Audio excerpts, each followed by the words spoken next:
World War I, this was a conflict that literally redrew the map of the world. It was so huge, they just called it the Great War. But what was the real reason it all kicked off? To really get a grip on the stakes here, let's start with just one number: 20 million. That's the estimated number of people, soldiers and civilians, who lost their lives. It's a scale of destruction that's, well, it's almost impossible to wrap your head around. So, you know the story you always hear, right? That this entire global catastrophe was kicked off by just one event, a single bullet from an assassin's pistol. But here's a thought. If you could go back in time and stop that one bullet, would it have really changed anything? As we're about to see, the real story is way more complicated than that. Here's a way to think about it. That assassination, it was just the matchstick. The real question we need to ask is, why was the whole of Europe basically a giant mountain of dynamite, just sitting there waiting for any old spark? That's what we're going to figure out. Okay, so our story starts on a very specific day, in a very specific place. June 28th, 1914, in the city of Sarajevo. This is the moment the match gets lit.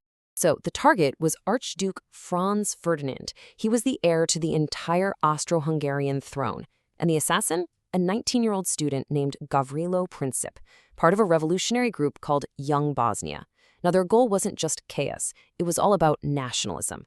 They had this dream of creating one big, united nation for all South Slavic people, completely free from the control of the Austro-Hungarian Empire. And this is where things get really crazy, because the whole thing almost didn't even happen. See, the first assassination attempt that day was a bomb, but it actually failed. It just bounced right off the Archduke's car. So a little later, the Archduke decides to go visit the people who were injured in that bombing. But then, his driver takes a wrong turn. And as the car stops to reverse, it ends up, by pure unbelievable chance, stalled just 5 feet away from where Gavrilo Princip was standing. A truly fatal coincidence. Okay, so the shot is fired. The Archduke is dead. But how in the world does that one act in Sarajevo manage to drag the entire continent of Europe into a full-blown war? This is where that dynamite starts to go off. It all happened with terrifying speed, like a row of dominoes just toppling over. First, an enraged Austria-Hungary declares war on Serbia.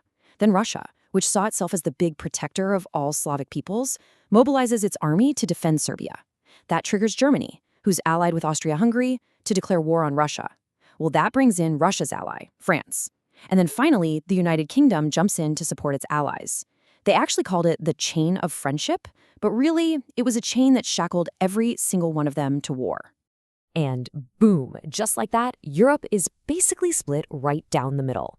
On one side, you have the Triple Entente, who we now call the Allies. That's Great Britain, France, and Russia. And on the other side, you've got the Central Powers, Germany, Austria-Hungary, and the Ottoman Empire. What started as a local dispute had officially gone global. But that's the real question, isn't it?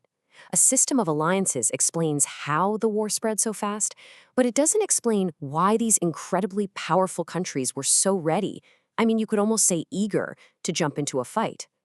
Why didn't anyone just take a step back and let cooler heads prevail? To get that answer, we have to go back to that mountain of dynamite we talked about. We need to look at the decades of pressure that had been building up just under the surface of Europe. And it really all boils down to 4 major long-term causes. Think of these as the 4 toxic ingredients that had been brewing for years, getting ready to cause this global disaster.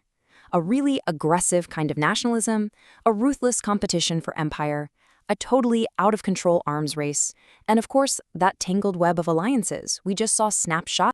First up, nationalism. And listen, this was not just, I love my country patriotism. No. This was an aggressive, dangerous belief that your country and your race were just fundamentally superior to everyone else's. And the monarchs and emperors, they used this powerful idea to convince millions of ordinary people that it was their glorious duty to go fight and even die to make their empire bigger. Second, imperialism. All the great powers of Europe were in this frantic, ruthless race to colonize other parts of the world. Africa, Asia, you name it. They were scrambling for resources, for power, and, let's be honest, for bragging rights. And this created constant tension and rivalry. Every little piece of land another empire grabbed was seen as a direct threat to your own. Which brings us to number 3, militarism. And really, this chart says it all.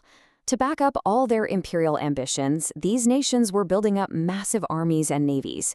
Just look at the numbers here. Between 1870 and 1914, the combined military spending of these powers literally quadrupled. Everyone was gearing up for a fight, which made a huge war not just possible, but pretty much inevitable. And finally, that brings us right back to the alliances. You see, they were designed, in theory, to create security. The idea being that no one would dare attack you if you had powerful friends to back you up. But, in reality, they created the perfect trap. They guaranteed that one little regional conflict would have no choice but to drag the entire continent into the abyss with it. So, the stage was set by all the kings and empires. But wars are fought by ordinary people, right? So how were millions of them convinced to go and take part in this unbelievable slaughter? And did everybody actually buy into the propaganda? Well, there were two completely opposite stories about the war being sold to the public. On one hand, you had all the propaganda, the glorified ideal. Poets like Rupert Brooke wrote these beautiful poems about how dying for your country was the most noble thing a man could do. But then, on the other hand, you had the horrible, brutal truth, written by soldier poets like Wilfred Owen, who were actually in the trenches, writing about the poisonous gas, the wounded limbs, and the coughing blood. The poet Thomas Hardy just nails the tragic absurdity of the whole thing with this quote. It's about being ordered to shoot a guy you'd probably buy a drink for if you met him anywhere else. It's just heartbreaking. And you know what? This feeling wasn't just in poems. In 1914, something truly incredible happened. On Christmas Day, all along parts of the Western Front, British and German soldiers just spontaneously put down their guns. They climbed out of their muddy trenches, they sang carols together, they exchanged food and cigarettes, and they even played soccer in no man's land. It was this powerful, beautiful moment of shared humanity, proving that the soldiers themselves, well, they had no personal fight with each other. So if the common soldiers on the ground felt that way, what about the leaders who sent them there to die in the first place? Well, this brings us to what might be the single most shocking and ironic fact about this entire war. Okay, get this. The guy running Germany, Kaiser Wilhelm II. The guy running Russia, Tsar Nicholas II. And the King of Great Britain, George V. They weren't just rival monarchs, they were all first cousins. All of them were grandchildren of England's Queen Victoria. This massive, world-shattering war, in many ways, it was a catastrophic family feud. So, when you put it all together, it all comes back to our analogy. Was the spark a single bullet from a 19-year-old's gun? Absolutely. But the fuel? The fuel was decades of aggressive national pride, imperial greed, and paranoid fear. And it was all stoked by a handful of leaders who were literally family. Which really just leaves us with this one last haunting question. If the leaders waging the war are all family, and the soldiers fighting it can find brotherhood on the battlefield, who exactly does war truly profit?